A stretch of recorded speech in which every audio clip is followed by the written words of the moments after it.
ವಿಚಾರಣೆ ನಡೆದು ಮಾಜಿ ಸಂಸದ ಪ್ರಜ್ವಲ್ ರೇವಣ್ಣ ಆರೋಪಿ ದೋಷಿ ಅಂತ ಕೋರ್ಟ್ ಈಗ ತೀರ್ಪನ್ನ ಕೊಟ್ಟಿದೆ. ಕೋರ್ಟ್ ತೀರ್ಪನ್ನ ಕೊಟ್ಟ ನಂತರ ಇವತ್ತಿಗೆ ಶಿಕ್ಷೆ ಪ್ರಮಾಣವನ್ನ ಕಾಯ್ದಿರಿಸಿ ಎಷ್ಟು ಪ್ರಮಾಣದ ಶಿಕ್ಷೆ ಕೊಡಬೇಕು ಅನ್ನೋದನ್ನ ಇವತ್ತು ಅನೌನ್ಸ್ ಮಾಡ್ತೀನಿ ಅಂತ ಕೋರ್ಟ್ ಹೇಳಿತ್ತು. ಅದೇ ರೀತಿ ಇದೀಗ ಕೋರ್ಟ್ ನಲ್ಲಿ ವಿಚಾರಣೆ ನಡೀತಾ ಇದ್ದು, ಈ ವಿಚಾರಣೆ ಸಂದರ್ಭದಲ್ಲಿ ಕೋರ್ಟ್ ಮಾಜಿ ಸಂಸದ ಪ್ರಜ್ವಲ್ ರೇವಣ್ಣನಿಗೆ ಮಾತನಾಡಲಿಕ್ಕೆ ಅವಕಾಶವನ್ನ ಮಾಡಿಕೊಟ್ಟಾಗ ಜಡ್ಜ್ ಮುಂದೆ ಒಂದು ಬೇಡಿಕೆಯನ್ನ ಇಟ್ಟಿದ್ದಾರೆ. ಹಾಗಾದ್ರೆ ಮಾಜಿ ಸಂಸದ ಪ್ರಜ್ವಲ್ ರೇವಣ್ಣ ಇಟ್ಟಂತಹ ಆ ಬೇಡಿಕೆಯಾದ್ರೂ ಏನು? ಪ್ರಜ್ವಲ್ ರೇವಣ್ಣನ ಬೇಡಿಕೆಗೆ ಕೋರ್ಟ್ ಸಹಮತವನ್ನ ಕೊಟ್ಟಿದ್ಯಾ? ಶಿಕ್ಷೆ ಪ್ರಮಾಣ ಕಡಿಮೆಯಾಗುತ್ತಾ? ಇದರ ಬಗ್ಗೆ ಹೇಳ್ತಾ ಹೋಗ್ತೀನಿ. ಅದಕ್ಕಿಂತ ಮೊದಲು ಕರ್ನಾಟಕ ನ್ಯೂಸ್ 9ಗೆ ಸ್ವಾಗತ. ನಾನು ವಿಮಲಾ ನಾಗರಾಜ್. ಹೌದು, ಇದೀಗ ಕೋರ್ಟ್ ನಲ್ಲಿ ವಿಚಾರಣೆ ನಡೀತಿದೆ. ಜನಪ್ರತಿನಿಧಿಗಳ ನ್ಯಾಯಾಲಯದಲ್ಲಿ ಈ ಒಂದು ವಿಚಾರಣೆ ನಡೀತಾ ಇದ್ದು, ಇದೀಗ ವಿಚಾರಣೆಗೆ ಸಂಬಂಧಪಟ್ಟಂತೆ ಎಸ್ಪಿಪಿ BN ಜಗದೀಶ್ ಅವರು ವಾದವನ್ನ ಮಂಡಿಸ್ತಾ ಇದ್ದಾರೆ.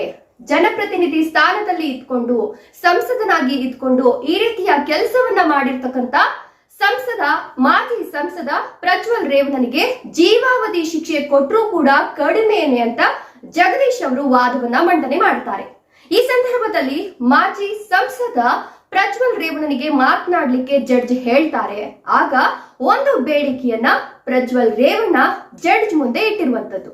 ಹೌದು, ವಿಡಿಯೋ ವೈರಲ್ ಆದ ನಂತರ ಆ ಸಂತ್ರಸ್ತೆ ಬಂದು ದೂರನ್ನ ಕೊಟ್ಟಿರುವಂತದ್ದು.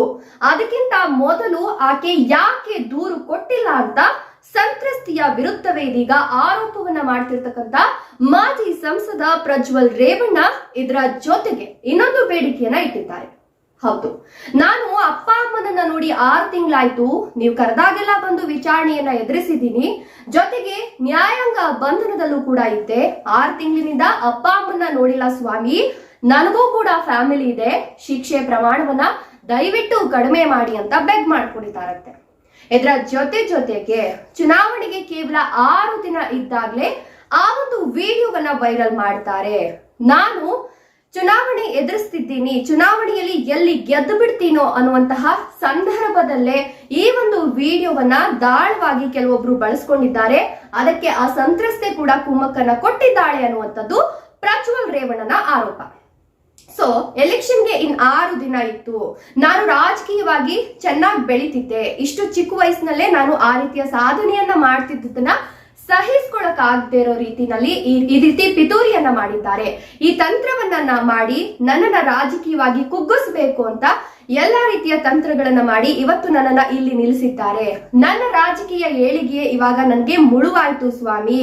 ಹೀಗಾಗಿ ನಾನು ಮೀಡಿಯಾದವ್ರನ್ನು ದೂರಲ್ಲ, ನನ್ನನ್ನ ಈ ರೀತಿ ಷಡ್ಯಂತ್ರ ಮಾಡಿ ಸಿಕ್ಕಾಕ್ಸದವ್ರನ್ನು ಕೂಡ ದೂರೋದಿಲ್ಲ. ಬದಲಿಗೆ ನನಗೆ ಫ್ಯಾಮಿಲಿ ಇದೆ ಸ್ವಾಮಿ, ಶಿಕ್ಷೆ ಪ್ರಮಾಣವನ್ನ ಕಡಿಮೆ ಮಾಡಿ ಅಂತ ಕೇಳ್ಕೊಂಡಿದ್ದಾರಂತೆ. ಇದರ ಬಗ್ಗೆ ನಿಮ್ಮ ಅನಿಸಿಕೆ ಅಭಿಪ್ರಾಯಗಳನ್ನ ಕಮೆಂಟ್ ಮಾಡಿ. ವಿಡಿಯೋ ಇಷ್ಟ ಆದ್ರೆ ಲೈಕ್ ಕೊಟ್ಟು ಶೇರ್ ಮಾಡಿ. ತಪ್ಪದೆ ನಮ್ಮ ಚಾನೆಲ್ ಅನ್ನು ಸಬ್ಸ್ಕ್ರೈಬ್ ಮಾಡ್ಕೊಳ್ಳಿ. Thank you.